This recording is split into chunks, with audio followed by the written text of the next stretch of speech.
को जो मध्य पूर्व में तनाव चल रहा है वो धीरे धीरे पूरी दुनिया की अर्थव्यवस्था में हलचल मचा रहा है। इसका जो असर पड़ रहा है वो ब्रिक्स देशों पर काफ़ी ज़्यादा देखने को मिल रहा है। तेल की सप्लाई चेन में बाधाएं आ रही हैं, वहीं व्यापार के जो रास्ते हैं उनमें बाधाएं आ रही हैं, पूरे विश्व के बाजार में बाधाएं आ रही हैं। इन सभी का असर ब्रिक्स देशों पर बहुत ज़्यादा पड़ रहा है और जो ब्रिक्स देश हैं उसके लिए ये जो इजराइल, ईरान और अमेरिका वो कैसे महत्वपूर्ण है, आने वाले समय में इनकी अर्थव्यवस्था पर क्या असर पड़ेगा, इस वीडियो में हम इसके बारे में बात करने वाले हैं। मध्य पूर्व में जो पश्चिम एशिया है वो एक भू राजनीतिक का एक केंद्र रहा है जहाँ पे तनाव लगातार चलते रहते। ये वो क्षेत्र है जहाँ दुनिया के जो सबसे ज़्यादा तेल यहाँ से निकालता है, सेंटर पॉइंट है दुनिया के सबसे ज़्यादा ऑयल भंडारों का।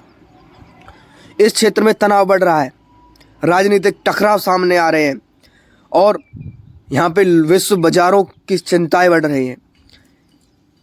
और बहुत से देश तो ऐसे हैं जहाँ अपने जहाज़ों की जिन्होंने सिक्योरिटी बढ़ा दी है, जो पानी में चलने वाले जहाज़ हैं, व्यापारिक जहाज़ हैं, उनकी आवाजाही में बाधाएं आ रही हैं और ये संकट पूरे मध्य पूर्व में ही नहीं बल्कि पूरी दुनिया में बढ़ रहा है और अर्थव्यवस्था को हिला के रख रखा है।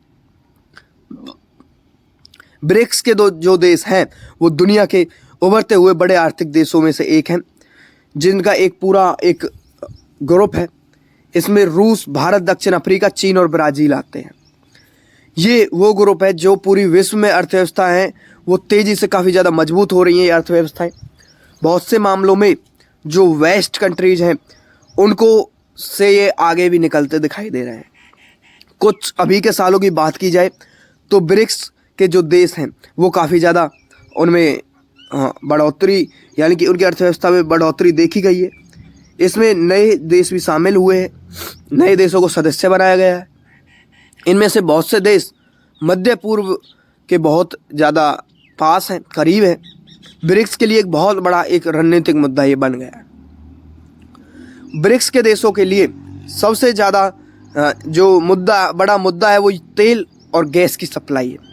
दुनिया का एक बहुत बड़ा हिस्सा मध्य पूर्व से ही तेल आयात किया जाता है, मध्य पूर्व से गैस की आयाती जो सप्लाई चेन है वो चलाई जाती है। और जब मध्य पूर्व में तनाव बढ़ रहा है तो सप्लाई में बाधाएं आ रही हैं, तेल की कीमतें बढ़ रही हैं। इसका असर ब्रिक्स के देशों पर काफ़ी ज़्यादा पड़ रहा है। भारत और चीन जैसी ये बड़ी बड़ी अर्थव्यवस्थाएं, इन पर ऊर्जा सप्लाई का बहुत ज़्यादा असर पड़ रहा है। तेल महंगा हो रहा है, महंगाई बढ़ रही है और जो विकास है उसकी जो गति है वो बहुत मतलब कि जो उसकी स्पीड है बहुत स्लो हो चुकी है।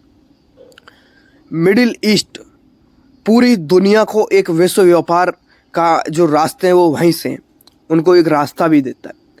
वहीं जो समुद्री रास्ते हैं वो इन्हीं इलाकों में, और इन इलाकों के रास्तों में जो समुद्री रास्ते हैं उनमें बाधाएं आ रही है, जिससे पूरे इंटरनेशनल व्यापार पर असर पड़ रहा है। ब्रिक्स देशों का व्यापार इन रास्तों से जुड़ा हुआ है जो कि इन मध्य पूर्व के बीच है। मतलब कि ये कि संकट बढ़ता जा रहा है और आवाजाही बहुत स्लो हो चुकी है, बहुत रिस्क पर सामान ले जाया लाया जा रहा है। मध्य पूर्व में जो तनाव बढ़ रहा है इसका असर तेल पर ही नहीं बल्कि शेयर बाजार पर पड़ रहा है, बहुत से देशों की करेंसी पर पड़ रहा है, इन्वेस्टमेंट पर पड़ रहा है, सभी चीज़ को ये प्रभावित कर रहा है। पूरे विश्व भर में तनाव बढ़ रहा है और अर्थव्यवस्थाओं में की जो बड़ी बड़ी अर्थव्यवस्थाएं हैं उनके बाजारों में मतलब कि असंतुलन सा देखने को मिल रहा है। ब्रिक्स के देशों के लिए एक बहुत बड़ी चेतावनी है, चुनौती है। अर्थव्यवस्था जो काफ़ी तेज़ी से विकसित हो रही थी, वही अर्थव्यवस्थाएं उनकी जो स्पीड है विकसित होने की वो काफ़ी ज़्यादा स्लो हो चुकी है। मगर जो ब्रिक्स के देश हैं वो जो ऊर्जा है उनके और जो व्यापार है उनमें अपना सहयोग काफ़ी ज़्यादा बढ़ाते दिखाई दे रहे हैं। ब्रिक्स के जो देश हैं वो काफ़ी ज़्यादा मजबूत तरीके से काम करते हुए दिखाई दे रहे हैं और उनकी जो व्यवस्था है वो उसमें संतुलन बनाने की कोशिश कर रहे हैं। मध्य पूर्व में जो ये युद्ध चल रहा है वो सिर्फ ये एक क्षेत्रीय युद्ध नहीं रह गया बल्कि पूरे विश्व की राजनीति को, पूरे विश्व की अर्थव्यवस्था को इसने हिला कर रख दिया है।